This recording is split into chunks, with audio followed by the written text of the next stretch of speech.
Assalamualaikum warahmatullahi wabarakatuh. Baiklah, kami dari kelompok 9 akan mempresentasikan hasil diskusi kami yang berjudul Imbalan Kerja sesuai PSAK 24 dan contoh-contoh penerapan perhitungan dan pelaporannya. Sebelum kami mulai presentasinya, saya akan memperkenalkan rekan-rekan saya. Yang pertama, Silvania Khairani, BP 18110009. Yang kedua, Khairani Idris, BP 18110014. Dan yang ketiga, saya sendiri, Haswatul Hasanah 18110023. Dan yang keempat, Maharani Bahar dengan BP 18110027. Baiklah, yang pertama akan dijelaskan oleh Silvania Khairani. Kepada Silvania Khairani dipersilahkan. Imbalan kerja dan PSAK 24. Imbalan kerja adalah seluruh bentuk imbalan yang diberikan oleh perusahaan atas jasa yang diberikan oleh pekerja atau pegawainya. PSAK 24 tentang imbalan kerja mengatur akuntansi dan pengungkapan oleh pemberi kerja atau entitas untuk imbalan kerja. Ruang lingkup imbalan kerja: yang pertama, imbalan kerja jangka pendek; yang kedua, pesangon; yang ketiga, imbalan pasca kerja; yang keempat, imbalan kerja jangka panjang lainnya. Imbalan kerja jangka pendek. Imbalan kerja jangka pendek adalah imbalan kerja selain dari pesangon, pemutusan kontrak kerja atau PKK, yang jatuh tempo dalam waktu 12 bulan setelah akhir periode pelaporan saat kerja memberikan jasa. Mencakup yang pertama, upah atau gaji dan jaminan; kedua, cuti berimbalan jangka pendek; yang ketiga, uang bagi laba dan utang bonus; yang keempat, imbalan non moneter; yang kelima, tidak ada asumsi aktuaria jangka pendek sehingga tidak didiskontokan. Pengakuan dan pengukuran. Ketika pekerja telah memberikan jasanya, entitas harus mengakui imbalan kerja jangka pendek sebagai: yang pertama, liabilitas setelah dikurangi yang telah dibayar, beban dibayar di muka jika terjadi kelebihan pembayaran. Yang kedua, beban atau pernyataan lain membolehkan sebagai biaya perolehan. Cuti berimbalan jangka pendek. Yang pertama, boleh diakumulasi, diakui pada saat pekerja memberikan jasa. Yang kedua, cuti berimbalan yang tidak boleh diakumulasi, diakui pada saat cuti tersebut terjadi. Entitas mengakui prakiraan biaya atas pembayaran bagi laba dan bonus jika dan hanya jika: yang pertama, entitas mempunyai kewajiban hukum dan kewajiban konstruktif atas pembayaran beban tersebut sebagai akibat dari peristiwa masa lalu. Yang kedua, kewajiban tersebut dapat diestimasi secara andal. Kewajiban kini timbul jika dan hanya jika entitas tidak mempunyai alternatif realistis lainnya kecuali melakukan pembayaran. Pengakuan imbalan kerja jangka pendek untuk manajemen kunci sesuai dengan PSAK 7. Yang kedua yaitu pesangon. Pesangon dihasilkan dari keputusan entitas memutuskan hubungan kerja atau keputusan kerja untuk menerima tawaran imbalan dari entitas atas terminasi kontrak. Pesangon tidak termasuk imbalan kerja yang dihasilkan dari terminasi kontrak tanpa tawaran entitas atau sebagai akibat persyaratan formal karya wajib, karena merupakan imbalan pasca kerja. Pesangon biasanya merupakan pembayaran lump sum beberapa imbalan kerja terutang tanpa memperhatikan alasan mengapa pekerja tersebut berhenti. Syarat mengakui pesangon sebagai liabilitas dan beban pada tanggal yang lebih awal diantaranya: yang pertama, entitas tidak dapat menarik lagi tawaran atas imbalan tersebut. Yang kedua, entitas mengakui biaya untuk restrukturisasi yang berada dalam ruang lingkup PSAK 57 dan melibatkan pembayaran pesangon. Baiklah, saya Khairani Idris, BP 18110014, akan melanjutkan materi tentang pesangon, yaitu tentang pengukuran dan pengungkapan.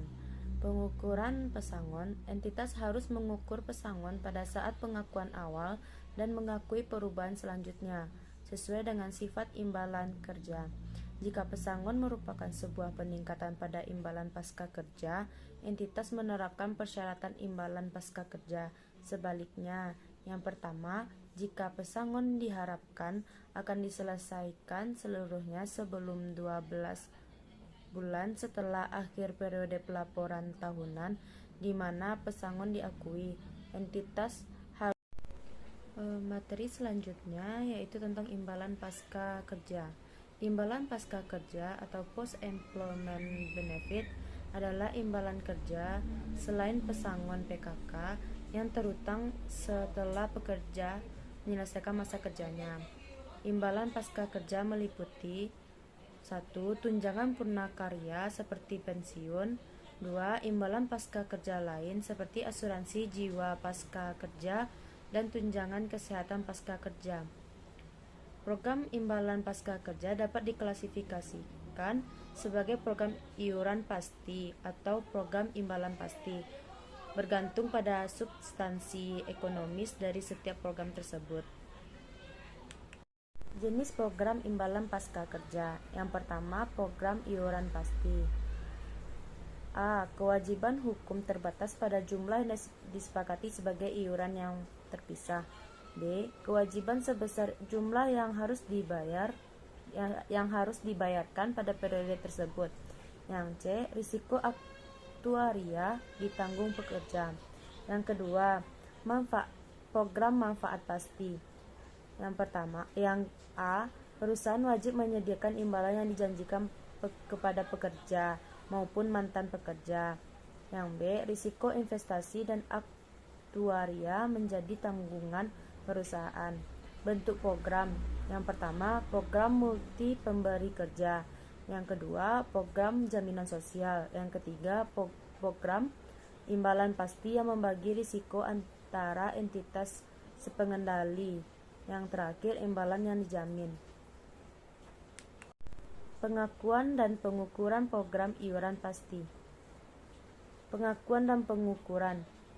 Yang pertama, diakui sebagai beban. Yang kedua, diakui liabilitas atau beban terakru setelah dikurangi dengan iuran telah dibayar atau aset. Pembayaran di muka jika terdapat kelebihan. Yang ketiga, jika iuran tidak jatuh tempo seluruhnya dalam 12 bulan maka didiskonto. Pengungkapan jumlah yang diakui sebagai beban untuk program iuran pasti. Pengakuan dan pengukuran program manfaat pasti. Yang pertama, perusahaan memiliki kewajiban hukum dan konstruktif untuk memenuhi pembayaran imbalan setelah pekerja pensiun. Yang kedua, mungkin tidak didanai seluruhnya atau sebagian didanai. Yang ketiga, imbalan dihitung dengan asumsi aktuarial, asumsi demografi, dan keuangan. Yang keempat, dana diakumulasikan dalam aset program. Yang kelima, risiko atas manfaat pasti, yaitu risiko aktuarial, yaitu jumlah kewajiban imbalan pasti berbeda dari yang diharapkan karena perubahan asumsi aktuaria. Risiko investasi, yaitu hasil investasi atas aset program berbeda dari yang diharapkan. Risiko menimbulkan keuntungan atau kerugian aktuarial. Program manfaat pasti. Beban tersebut dihitung sebesar nilai neto dari yang pertama, biaya jasa yang mencakup biaya jasa kini. Yang kedua, biaya jasa lalu. Dan keuntungan atau kerugian atas penyelesaian. Yang ketiga, ditambah atau dikurang, yaitu beban atau pendapatan bunga neto. Neraca liabilitas atau aset tergantung mana yang lebih besar dari keduanya, yaitu jika muncul aset maka dinilai yang terendah dari nilai surplus dan nilai aset ceiling. Entitas menentukan jumlah liabilitas atau aset imbalan pasti dengan keteraturan yang memadai bahwa jumlah yang diakui dalam laporan keuangan tidak berbeda secara material dengan jumlah yang akan ditentukan pada akhir periode pelaporan. Laporan posisi keuangan. Yang pertama, entitas mengakui liabilitas atau aset imbalan pasti neto dalam laporan posisi keuangan. Yang kedua, ketika entitas memiliki surplus dalam program imbalan pasti, maka entitas mengukur aset imbalan pasti pada jumlah yang lebih rendah antara surplus program imbalan pasti dan batas atas aset yang ditentukan dengan menggunakan tingkat diskonto. Yang keempat, imbalan kerja jangka panjang lainnya. Imbalan kerja jangka panjang lainnya adalah imbalan kerja atau selain imbalan pasca kerja dan pesangon PKK yang jatuh tempo lebih dari 12 setelah akhir periode pelaporan saat pekerja memberikan jasanya. Yang pertama, cuti berimbalan jangka panjang. Yang kedua, imbalan hari raya atau imbalan jasa jangka panjang lainnya. Yang ketiga, imbalan cacat permanen. Yang keempat, utang bagi laba dan bonus yang dibayar 12 atau lebih setelah akhir periode pelaporan saat pekerja memberikan jasanya.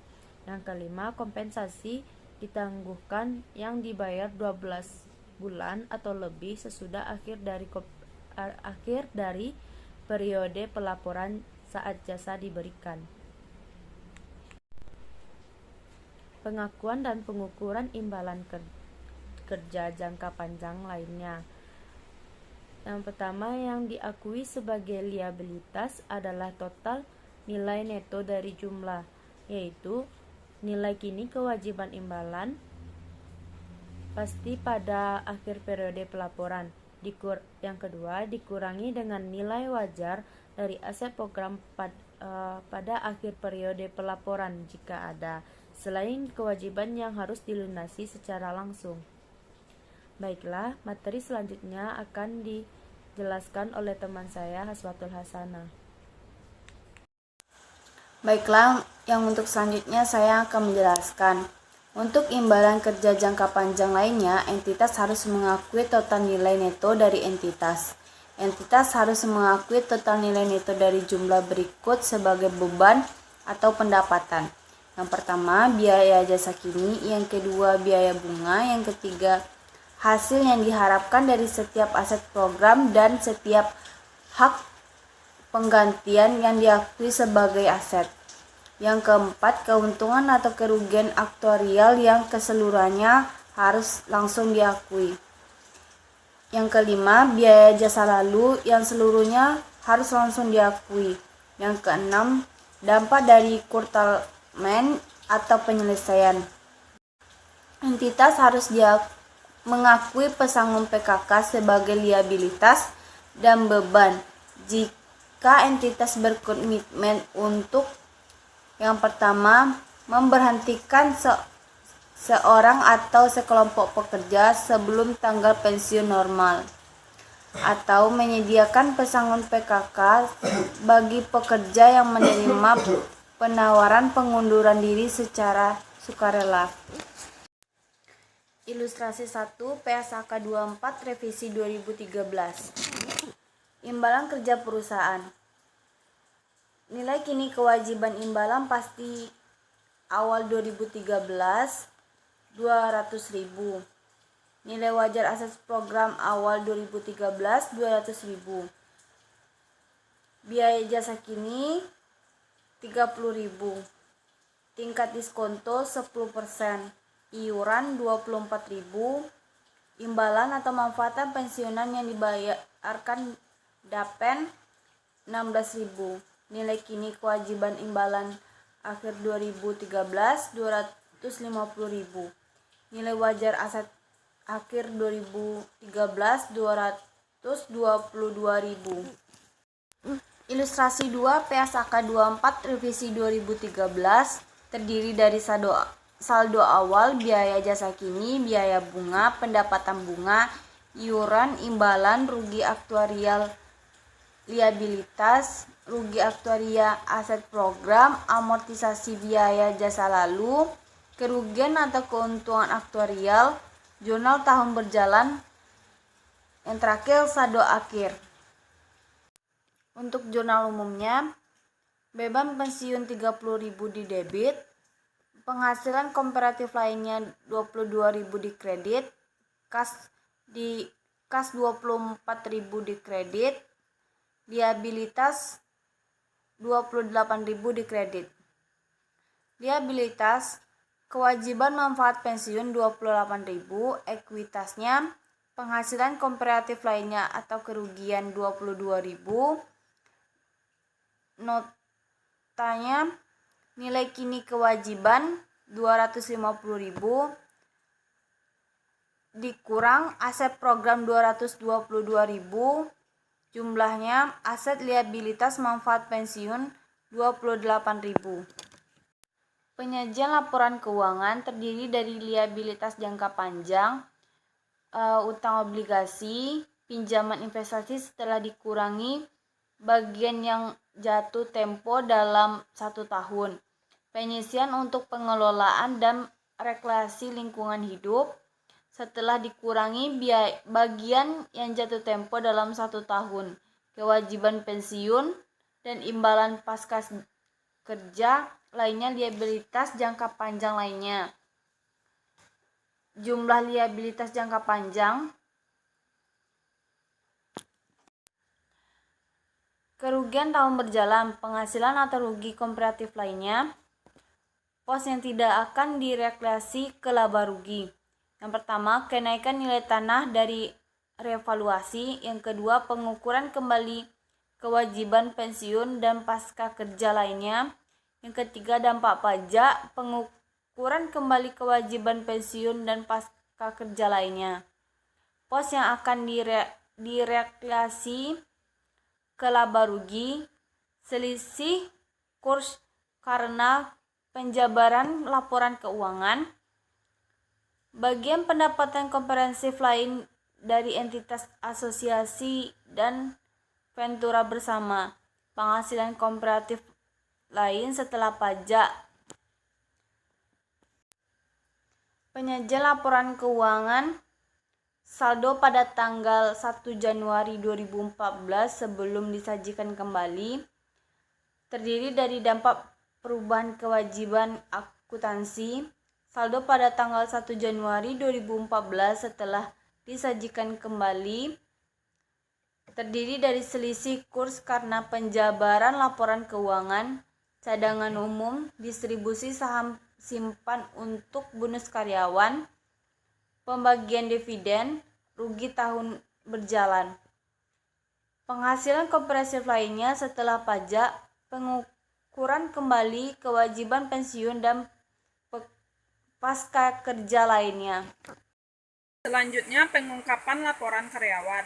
Liabilitas imbalan karyawan yang pertama yaitu liabilitas imbalan karyawan jangka pendek, di mana liabilitas imbalan karyawan jangka pendek meliputi insentif yang masih harus dibayar pada periode kurang dari 1 tahun. Yang kedua, kewajiban pensiun dan pasca kerja lainnya. Kewajiban pensiun dan pasca kerja lainnya pada tanggal 31 Desember 2015 dan 2014 dihitung berdasarkan PSAK 24 Revisi 2013 oleh aktuaris independen PT Quattro Asia Consulting seperti yang disajikan pada laporannya tanggal 22 Februari 2016. Selanjutnya yaitu pengungkapan laporan keuangan. Berikut adalah rincian kewajiban imbalan kerja, yang mana terdapat imbalan pensiun, imbalan kesehatan pasca kerja, imbalan pasca kerja lainnya, dan imbalan kerja jangka panjang lainnya, di mana jumlahnya sebagai berikut. Selanjutnya, berikut rincian beban imbalan karyawan sebagai berikut. Yang pertama, imbalan pensiun, yang kedua, imbalan kesehatan pasca kerja, yang ketiga, imbalan pasca kerja lainnya, dan imbalan kerja jangka panjang lainnya. Berikut adalah jumlah dari rincian beban imbalan karyawan.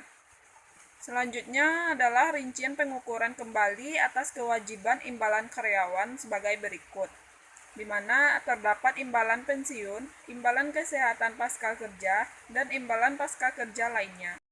Berikut adalah pengungkapan laporan keuangan per 31 Desember 2014 dan per 31 Desember 2015. Rinciannya sebagai berikut. Selanjutnya, berikut rincian dari aset program yang terdiri dari instrumen utang, instrumen ekuitas, properti, reksadana, dan lain-lain. Berikut adalah jumlah rincian dari aset program. Selanjutnya, asumsi utama yang digunakan oleh QAC untuk menentukan kewajiban imbalan pensiun karyawan adalah sebagai berikut. Yang pertama, tingkat diskonto. Yang kedua, kenaikan gaji di masa depan. Yang ketiga, tingkat kematian tahunan.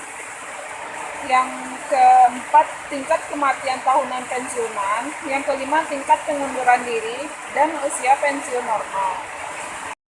Selanjutnya, berikut adalah dampak perubahan 1% tingkat diskonto terhadap liabilitas imbalan pensiun sebagai berikut. Baiklah, cuman itu yang bisa kelompok kami sampaikan. Jika ada kesalahan, mohon dimaafkan. Wabillahi taufiq wal hidayah. Wassalamualaikum warahmatullahi wabarakatuh.